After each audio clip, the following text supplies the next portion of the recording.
আসসালামু আলাইকুম, সবাই কেমন আছেন? আলহামদুলিল্লাহ, আমি আল্লাহর রহমতে ভালো আছি। আজকে আরেকটা নতুন রেসিপি নিয়ে এসেছি।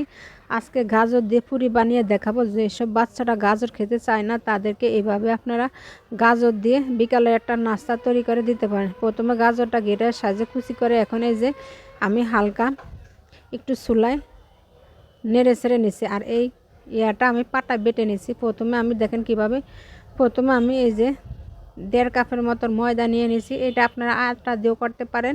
আর দিয়ে দিছি লবণ আর চিনি স্বাদ মতো, এটা আপনাদের পছন্দ মতন। আর দিয়ে দিছি বেকিং পাউডার। ময়দা বা আটা যেটাই নেই সেটা পরিমাণ মতো দেখে তারপরে বেকিং পাউডারটা ভালোভাবে নেড়ে ছেড়ে নিচ্ছি একটু।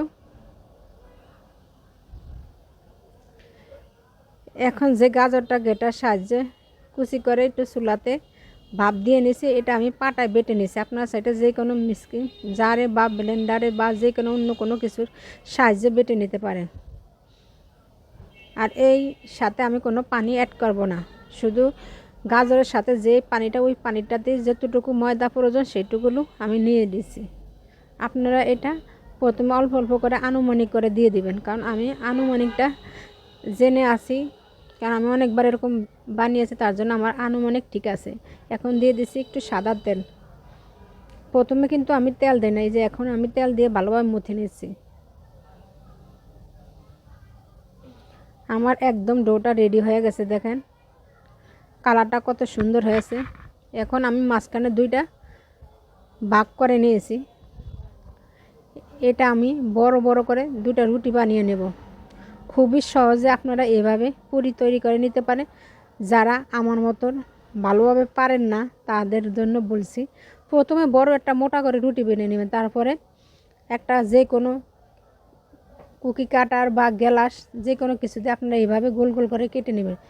দেখেন তো আমার রুটিটা কিন্তু অনেক মোটা নিয়েছি। নেওয়ার কারণটা হয়েছে আমি একটু পরে হালকা একটু বেলে নেব, তাহলে সবগুলো পুরি একই রকম সাইজ হয়ে যাবে। যে হালকা একটু বেলে নিচ্ছে, এর সাথে কখন তেলও দেওয়া যাবে না আর গুঁড়োও দেওয়া যাবে না। এখন এইভাবে খালি হালকা একটু দুইটা করে একটু বেলে নিচ্ছি চাপ দিয়ে। খুবই সহজে আপনারা এভাবে পুরি বানিয়ে নিতে পারেন। কম সময় আপনারা পরিবার সবার জন্য বানিয়ে নিতে পারেন, খুবই সহজে ঝটপট তৈরি হয়ে যাবে। গাজরের পুরি খেতে কিন্তু মাশাআল্লাহ অনেক মজা হয়, এবং বাচ্চারা তো অনেক মজা করে খাবে, কালারটা দেখি তাদের পছন্দ হয়ে যাবে। এই যে সবগুলো পুরি বানিয়ে নিয়েছি। এখন চুলাতে কড়াই বসে দিয়েছি তেল দিয়ে। তেলটা গরম হলে আমি এক এক করে পুরিটা ভেজে দেখাবো আপনাদেরকে। এই যে দিয়ে দিচ্ছি, দেখেন তেল গরম হলে আপনার পুরিটা ভাজতে সময় লাগে না। আর পুরিটা দিয়ে এভাবে চামচের সাহায্যে একটু চেপে চেপে দেন, তাহলে দেখবেন পুরিগুলো ফুলে উঠেছে। আমি আপনাদের সুবিধাতে কয়েকটা এক এক পর এক ভাজতেছি, কারণ তো সময় লাগতেছে না। আমার তেল প্রচুর গরম আছে, তার জন্য খালি দিতেছি আর তুলে নিতেছি। আজকের পুরিটা খাবো আমরা চিকেন দিয়ে। ছোটো ছোটো চিকেন আমি ফ্রাই করে নিয়েছি, পুরি দিয়ে খাবো। ভিডিওটা যদি ভালো লাগে অবশ্যই লাইক শেয়ার কমেন্ট করবেন, আর ভালোবাসা আমার পাশে থাকবেন। সবাই আমাকে সাপোর্ট করবেন।